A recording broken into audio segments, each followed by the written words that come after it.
उत्तर प्रदेश में गेहूं खरीद सीजन समाप्त होते ही अब सरकार ने मक्का किसानों पर फोकस बढ़ा दिया है।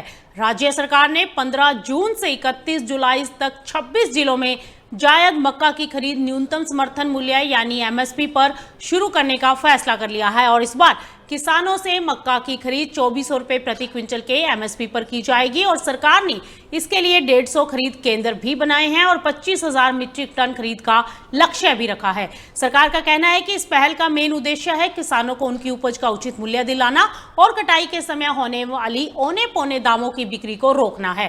खास बात यह है कि इस बार 2 नए जिलों को भी खरीद अभियान में शामिल किया गया है। मक्का बेचने के लिए किसानों को पहले ऑनलाइन रजिस्ट्रेशन कराना होगा। भुगतान सीधे आधार से जुड़े बैंक खातों में पीएफएमएस प्रणाली के जरिए किया जाएगा और सरकार का दावा है कि खरीद के 48 घंटे के भीतर किसानों को भुगतान मिल जाएगा।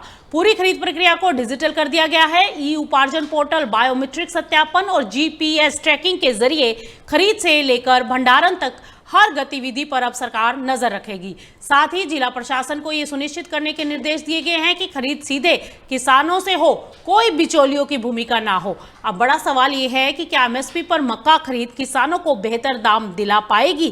क्या 25,000 टन का लक्ष्य पर्याप्त है और इसका मक्का बाजार की कीमतों पर आगे क्या इम्पैक्ट आएगा? फिलहाल सरकार का ये कदम सराहनीय है।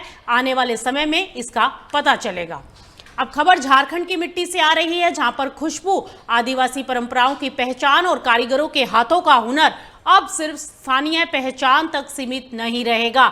झारखंड के 4 पारंपरिक उत्पादों को ऐसा सम्मान मिला है जो उन्हें देश ही नहीं बल्कि दुनिया के बाजारों में एक अलग पहचान दिलाएगा। जी हां, भगेया सिल्क, कुचाई सिल्क, मुंडा ज्वेलरी और झारखंड बांस शिल्प को भौगोलिक संकेतिक यानी जीआई टैग प्रदान कर दिया गया है और ये उपलब्धि न केवल राज्य की सांस्कृतिक विरासत को मजबूत करती है बल्कि हजारों कारीगरों, बुनकरों और ग्रामीण परिवारों के लिए नए आर्थिक अवसरों के दरवाजे भी खोलती है। जीआई टैग किसी उत्पाद की विशिष्ट भौगोलिक पहचान और उसकी पारंपरिक विशेषताओं को मान्यता देता है और इस पहचान के साथ अब इन उत्पादों की मौलिकता को संरक्षण मिलेगा और राष्ट्रीय और अंतर्राष्ट्रीय बाजारों में इनकी अलग पहचान बनेगी।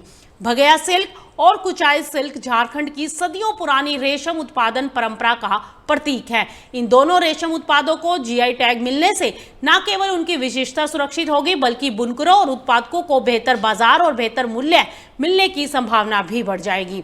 वहीं मुंडा ज्वेलरी को मिला जीआई टैग आदिवासी कला और संस्कृति को नई पहचान देने वाला कदम माना जा रहा है।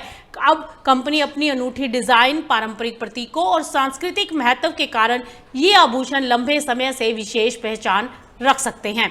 अब इस मान्यता से आदिवासी कारीगरों को नए अवसर मिल सकेंगे। इसके अलावा झारखंड बांस शिल्प को भी उसकी उत्कृष्ट कारीगरी के लिए जीआई टैग मिला है। स्थानीय बांस से तैयार किए जाने वाले उपयोगी और सजावटी उत्पाद अब बड़े बाजारों तक पहुंच बना सकेंगे, जिससे ग्रामीण कारीगरों की आय बढ़ने की पूरी उम्मीद है। इस उपलब्धि के पीछे नाबार्ड की महत्वपूर्ण भूमिका है। नाबार्ड ने उत्पादकों को संगठित करने, दस्तावेजीकरण करने और जीआई टैग रजिस्ट्रेशन की पूरी प्रक्रिया में सहयोग दिया है। संस्था का मानना है कि जीआई टैग से इन उत्पादों की ब्रांडिंग मजबूत होगी, एक्सपोर्ट और पर्यटन को बढ़ावा मिलेगा तथा राज्य के हजारों कारीगरों और बुनकरों को आर्थिक लाभ प्राप्त होगा। झारखंड के लिए ये अवसर केवल एक सम्मान नहीं बल्कि पारंपरिक ज्ञान, सांस्कृतिक विरासत और स्थानीय कारीगरी को वैश्विक पहचान दिलाने की दिशा में एक बड़ा कदम है।